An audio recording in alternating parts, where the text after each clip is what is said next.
Gibran kunjungi sekolah atlet Jawa Timur. Polisi bongkar curanmor jaringan antar kota. Pelaku mutilasi perempuan diringkus Polda Jatim.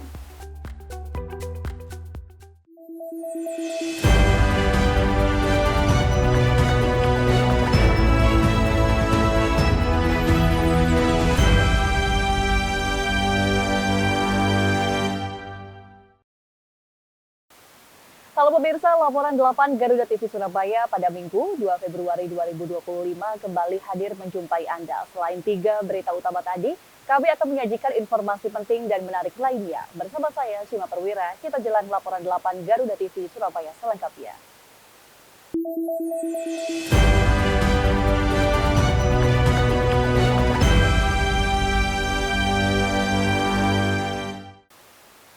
Informasi dari Surabaya mengawali berita kita pada hari ini. Wakil Presiden Gibran Rakabuming Raka mengunjungi SMA Negeri Olahraga Jawa Timur di Desa Pagerwojo, Kecamatan Buduran, Sidoarjo.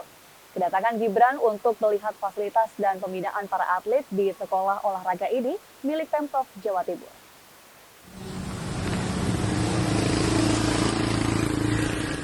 Gibran Rakabuming Raka datang sekitar pukul 7 pagi. Didampingi PJ Gubernur Jawa Timur Adi Karyono, Gibran meninjau sarana prasarana olahraga mulai dari dapur, ruang fitness, asrama putra dan putri, latihan atlet sepak takraw, sepatu roda, bela diri hingga voli pantai. Tidak ada statement dari Gibran kepada media usai berkeliling di sekolah olahraga ini.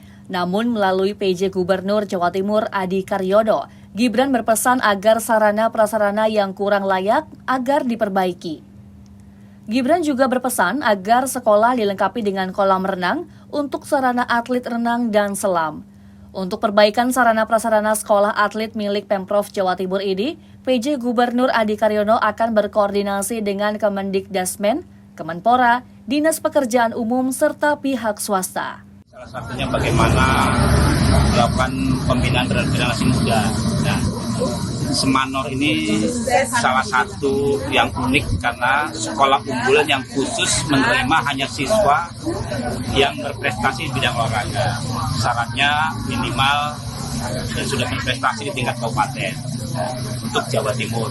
Jadi semua APBD di Provinsi Jawa Timur, dan tadi Pak Wapres memang direncanakan sini untuk melihat bagaimana pengelolaan sekolah ini. Dan alhamdulillah tadi sudah melihat semua fasilitas, kegiatan, peralatan, dan juga beberapa yang menjadi usulan dari pembangunan, salah satunya kita pembangunan untuk kolam renang, cabur renang dan selam. Tadi kesimpulannya alhamdulillah Pak Wapres mengapresiasi bahwa pemerintah provinsi sudah melakukan membuat sekolah unggulan yang memang sejalan dengan sekolah unggulan yang dimaksud oleh Presiden. Dari Sidoarjo, Jawa Timur, Al-Ansori, Garuda TV.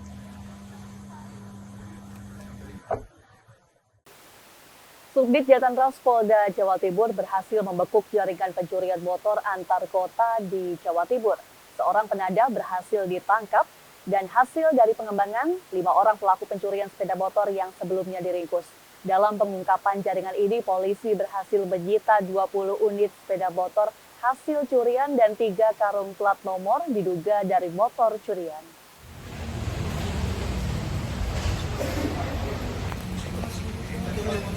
Subdit Jatanras Polda Jawa Timur berhasil membongkar jaringan pencurian sepeda motor antar kota. 1 orang penada dan 5 orang pencuri sepeda motor antar kota berhasil dibekuk dan ditahan petugas. Sementara penada diketahui berinisial Z ditangkap di rumahnya di Situbondo setelah sebelumnya polisi melakukan pengembangan dari penangkapan 5 pelaku pencurian sepeda motor di Surabaya dengan inisial tersangka DC 24 tahun dan FH 42 tahun, serta MS di Probolinggo, kemudian ST, AN, dan S yang beroperasi di Pasuruan. Pengungkapan dilakukan oleh tim Jatanras Polda Jawa Timur selama 3 minggu, di mana dari jaringan pencurian sepeda motor antar kota di Jawa Timur, polisi berhasil menyita barang bukti 20 unit sepeda motor hasil curian, 3 karung plat nomor diduga dari kendaraan curian dan beberapa alat pertukangan untuk membuat kunci T. Aksi benadah motor curian yang dilakukan oleh tersangka Z diakui polisi telah berlangsung selama 4 tahun. Mereka ini di sini diperketat, misalnya ke arah Madura dia lari ke arah Probolinggo. Dari Probolinggo bisa nyebrang juga. Penjualannya pun tidak ada orang mengatakan ini ke Madura semua, tidak juga. Ada juga ke wilayah Pasuruan, ke wilayah itu hubungan, bukan ke wilayah pesisir aja. Jadi ya memang kayaknya tergantung pesanan ya. Yang di sini perlu berapa. Nah, ini alhamdulillah kita bisa amankan penadahnya ini. Ya buktinya kita temukan kan sampai plat nomor di rumahnya sampai 3 karung. Sementara Z pelaku pencurian sepeda motor mengaku hanya menerima motor curian dari satu komplotan di Probolinggo. Satu unit sepeda motor biasa dibeli dari komplotan pencurian dengan harga 6 juta rupiah dan ia jual kembali dengan harga 6.200.000 rupiah. Sama jalan. Gimana caranya itu waktu ngambil, terus wilayah mana aja waktu itu jadi sasaran? Pom bensin kali anak itu. Ya? Pom bensin kali anak mak. Pom bensin. Yang pom bensin Kaliana itu ya. Iya mak. Terus selain itu? Kata mak. Akibat perbuatannya, para tersangka masing-masing dijerat dengan pasal 480 KUHP tentang penadah barang curian. Sementara tersangka inisial Z dan 5 orang komplotan curanmor dijerat dengan pasal 363 dan 365 KUHP tentang pencurian dengan kekerasan dan pencurian dengan pemberatan, ancaman hukuman maksimal 7 tahun kurungan penjara. Laporan Krisna Fajar, Surabaya, Jawa Timur, Garuda TV. Kita beralih ke informasi lain, Saudara. Arus balik penumpang di hari terakhir libur panjang didominasi penumpang yang turun di berbagai stasiun di wilayah Daob 8 Surabaya. Tercatat lebih dari 38.000 penumpang yang berangkat maupun turun memadati stasiun.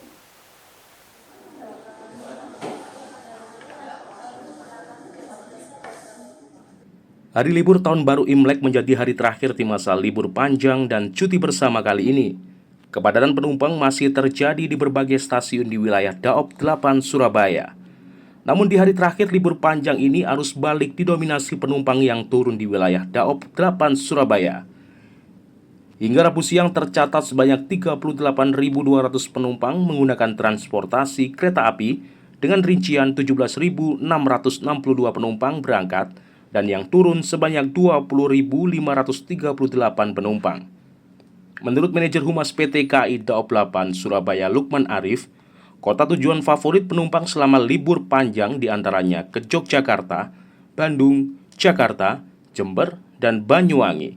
Sementara kereta favorit yang banyak dipilih penumpang untuk keberangkatan dari wilayah Daob 8 Surabaya diantaranya kereta Sancaka relasi Surabaya tujuan Yogyakarta dan Argo Wilis relasi Surabaya-Bandung. Kepadatan masih terjadi di stasiun wilayah Daob 8 Surabaya tepat di hari libur Tahun Baru Imlek ini.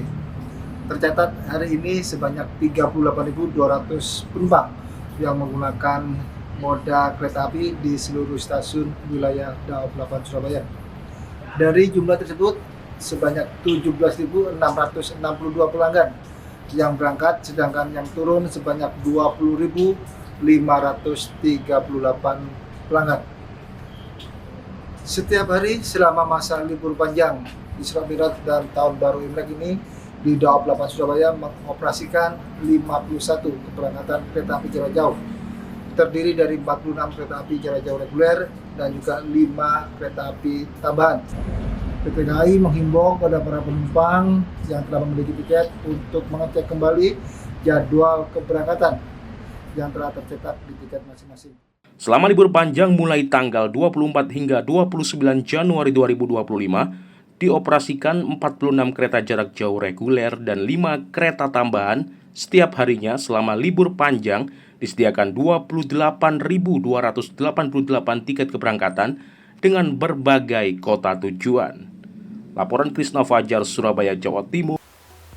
Seorang pemuda ditemukan tewas dan sudah menjadi tengkorak. Informasi selengkapnya akan kami hadirkan usai jeda berikut.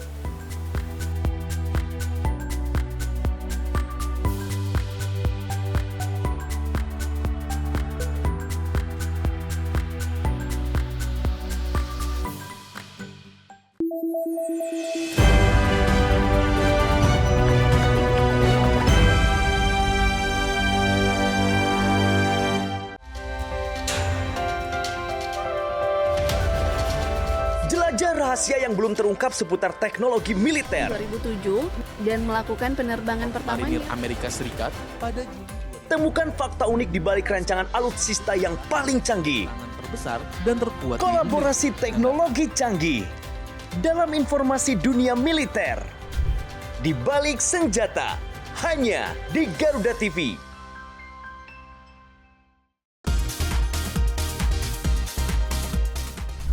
Sajian informatif mengenai ragam fakta unik dari seluruh penjuru dunia. Mengulas berbagai fenomena menarik dan langka yang kaya akan wawasan. Pengetahuan dan humaniora, Oxford University awalnya justru dibuat Karena desainnya yang transparan, para pengunjung yang menginap di sana. Info Miss Wow hanya di Garuda TV.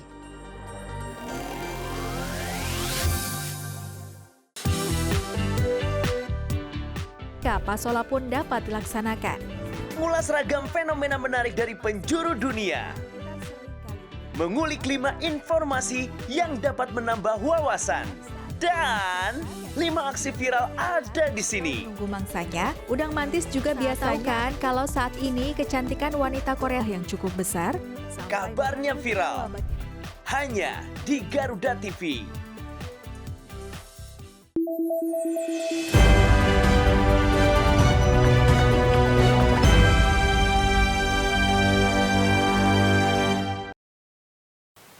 Terima kasih Anda masih bersama kami di laporan 8 Garuda TV Surabaya.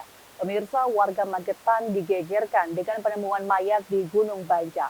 Saat ditemukan warga, mayat tersebut sudah dalam kondisi menjadi tengkorak. Usai dievakuasi, mayat tersebut adalah seorang pemuda desa setempat yang hilang 2 minggu lalu akibat tersesat di hutan.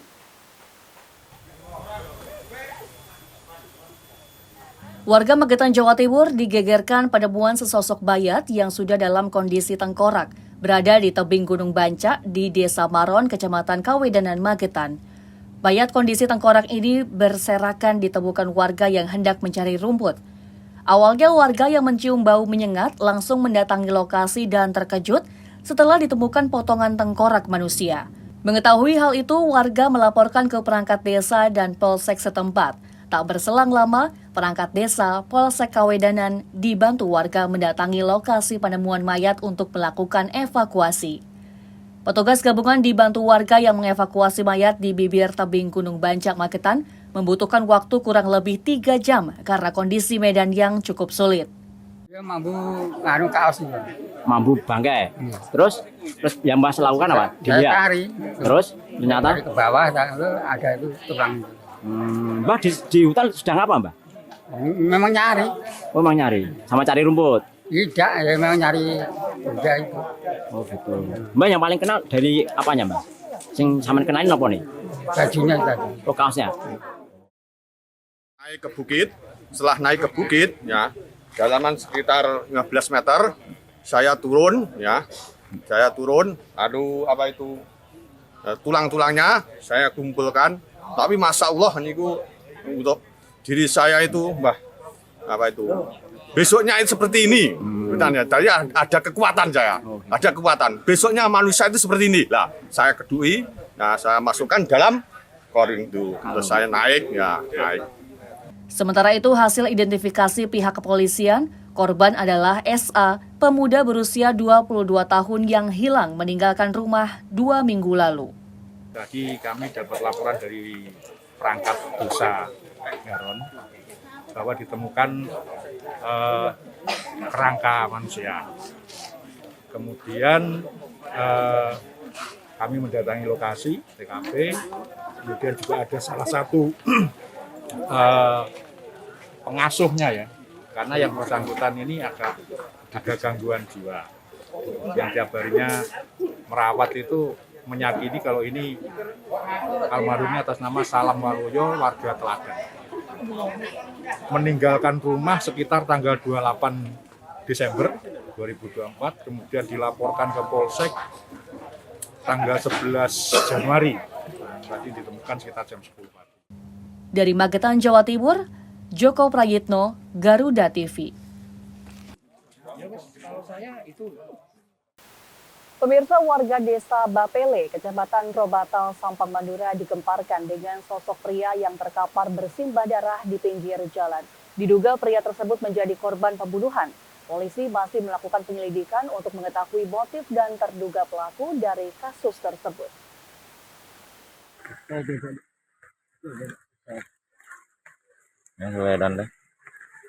Nasib naas menimpa seorang pria berinisial Y berusia 35 tahun, warga desa Bepili, Kecamatan Robatal, Kabupaten Sampang, Madura, yang diduga menjadi korban pembunuhan. Pasalnya, dalam video yang beredar, korban ditemukan terkapar bersimpah darah dengan sejumlah luka di tubuhnya. Saat ditemukan, korban memakai sarung warna merah dan berkaos warna biru, lengkap dengan sepeda motor dengan posisi roboh. Warga yang mengetahui insiden tersebut langsung berbondong-bondong mendatangi lokasi. Adapun juga petugas kepolisian tiba di lokasi, memasang garis polisi bersama petugas medis untuk melakukan evakuasi korban. Kapolres Sampang AKBP Hartono membenarkan peristiwa tersebut terjadi pada pagi hari sekitar pukul 10 waktu Indonesia Barat pada 27 Januari 2025. Pihaknya mengaku mendapatkan laporan dari warga dan langsung memerintahkan anggotanya beserta tim medis ke TKP. Setibanya di lokasi, korban dievakuasi ke Rumah Sakit Muhammad Zain Sampang untuk dilakukan otopsi guna mengetahui penyebab kematian korban.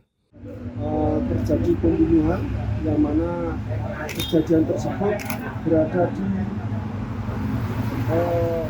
desa Melko Timur, Dusun Langit, Dusun Melko Timur, desa Bapele, Kecamatan Robatal, Kabupaten Sampang, yang mana kejadian tersebut saat ini masih dalam lidik tersangkanya.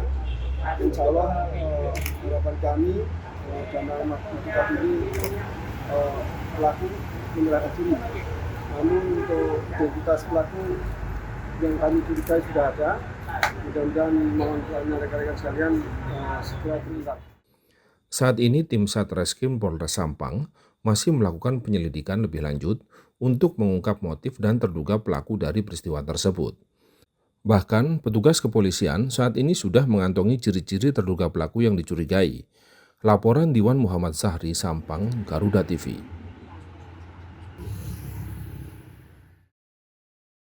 Sementara itu, pelaku pembunuhan sadis seorang perempuan dengan memotong anggota tubuh atau mutilasi di Ngawi beberapa waktu lalu akhirnya diamankan oleh tim Jatantras Polda Jawa Timur.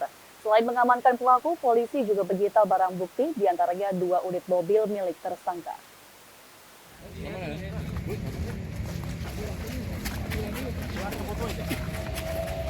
Inilah wajah pelaku mutilasi seorang wanita yang ditemukan di Desa Dadapan, Kecamatan Kendal, Kabupaten Ngawi, Jawa Timur pada Kamis yang lalu.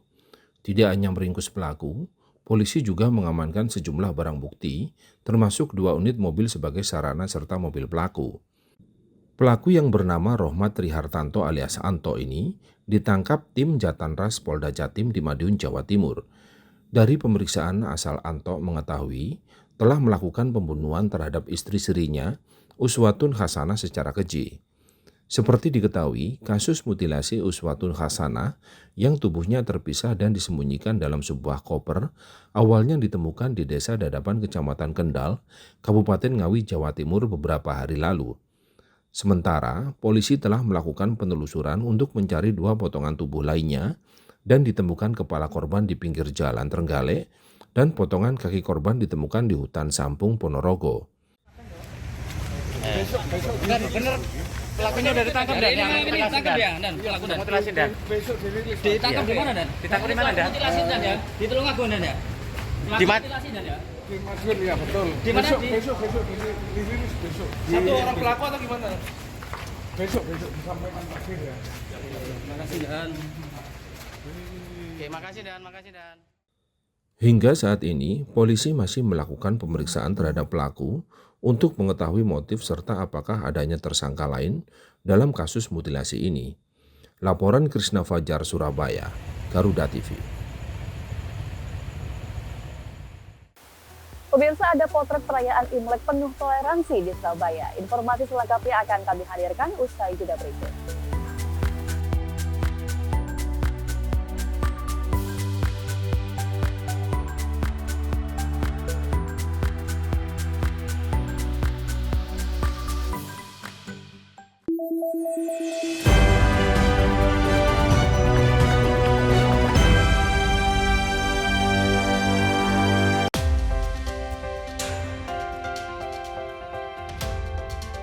Mengenal dunia militer lebih dekat dari awal sejarah hingga teknologi modern pertahanan. Desain dan operasi baru menggunakan peralatan anti-submarine warfare atau ASW, radio dan radar. Di medan pertahanan negeri dalam informasi dunia militer. In Militer, setiap hari hanya di Garuda TV. Ketika bangsa kita menghadapi tantangan besar, hanya persatuan yang menjadi kunci utama. Tema skandal Agus Difabel. Sekarang 15 orang, tapi penyelidikan kepolisian masih sampaikan. Ya, Bersama ahli dan pakar terpercaya, membahas semua isu hangat. Ini bagaimana pengaruh Indonesia kita, setiap hari pukul 7 malam, hanya di Garuda TV.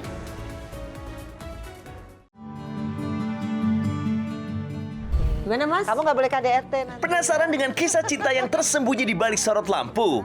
Cari tahu perjalanan spiritual yang akan mengubah pandangan tentang cinta kita. Amin. Bersama Tias Mirasih dan konsultan spiritual cinta yang akan mengungkap rahasia cinta para bintang ternama di Kita dan Cinta. Setiap hari pukul 1 siang hanya di Garuda TV.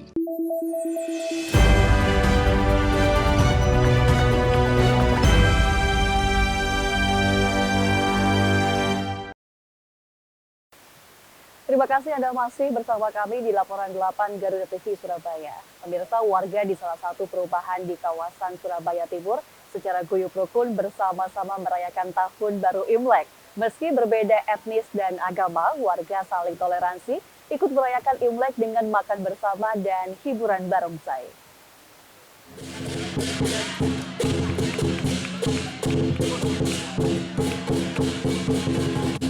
Atraksi barongsai ini meramaikan perayaan Tahun Baru Cina atau Imlek di kawasan perumahan di Surabaya Timur. Uniknya, perayaan Imlek di sini tidak hanya dirayakan oleh warga etnis Tionghoa, namun juga warga lainnya yang berbeda etnis, suku, agama maupun budaya. Suasana guyup rukun ini semakin hangat dengan berbagai sajian jajanan dan makanan yang disediakan oleh warga setempat. Tak hanya jajanan dan makanan khas Tionghoa yang disajikan, namun jajanan dan makanan Nusantara juga tersaji dan warga bisa mengambil dan memakannya secara gratis.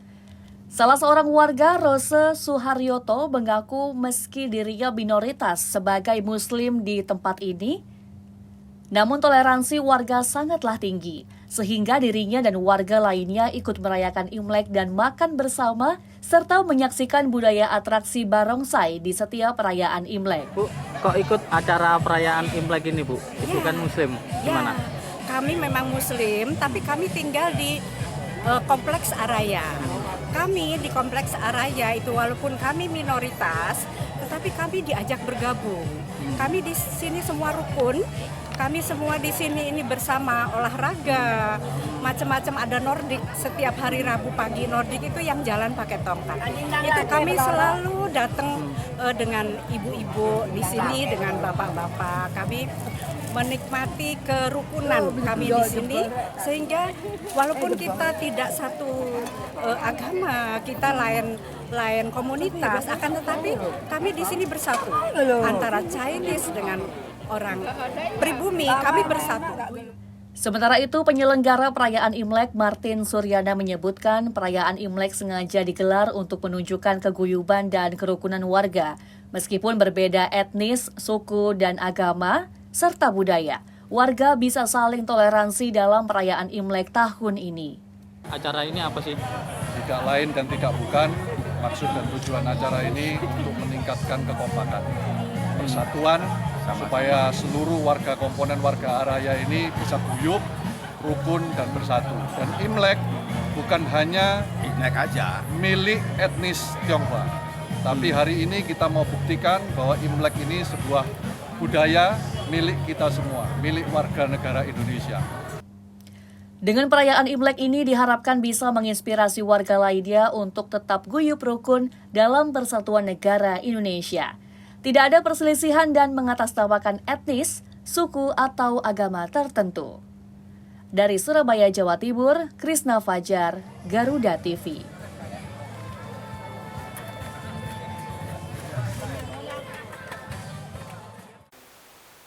Pemirsa, bukan kue kering biasa. Hampers Imlek tahun ini di Surabaya diramaikan dengan ronde unik berbentuk ular. Koni Puspita Dewi, seorang pengusaha, sukses meraup untung berlipat ganda berkat kreasi hampersnya yang bertema Sio Ular Kayu. Dirinya mengaku banjir pesanan mencapai ratusan paket per hari dan penjualannya meningkat hingga 300%. Hampers masih menjadi primadona masyarakat dan tradisi simbol penyambungan silaturahmi pada jelang Imlek di tahun ular kayu menurut kepercayaan umat Konghucu. Jika pada umumnya hampers terdiri daripada kue kering dan roti, namun berbeda dengan hampers milik warga Jalan Dharmawangsa Surabaya. Hampers milik Koni Puspita Dewi ini isinya merupakan makanan ringan berupa ronde dengan kuah jahe. Ronde merupakan minuman herbal yang menyehatkan.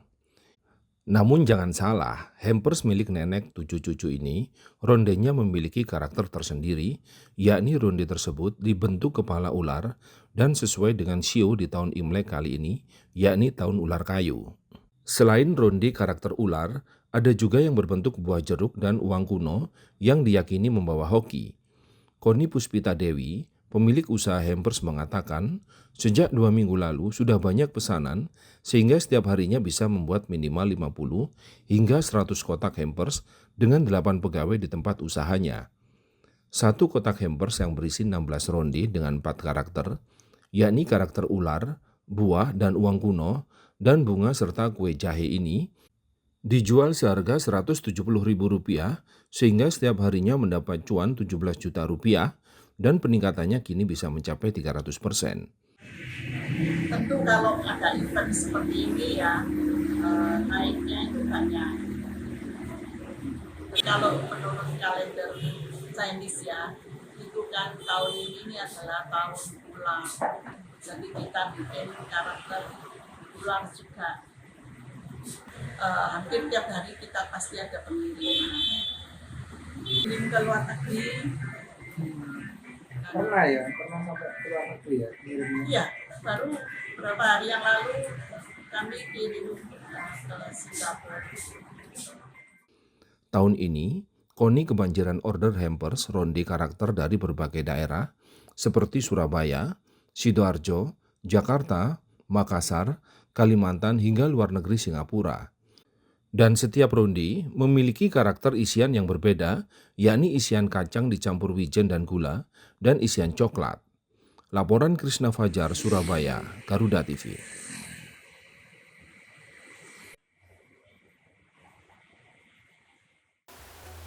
Ya pemirsa, informasi tadi menutup perjumpaan kita. Saya Suma Perwira dan tim yang bertugas pamit undur diri. Selamat berakhir pekan dan sampai jumpa.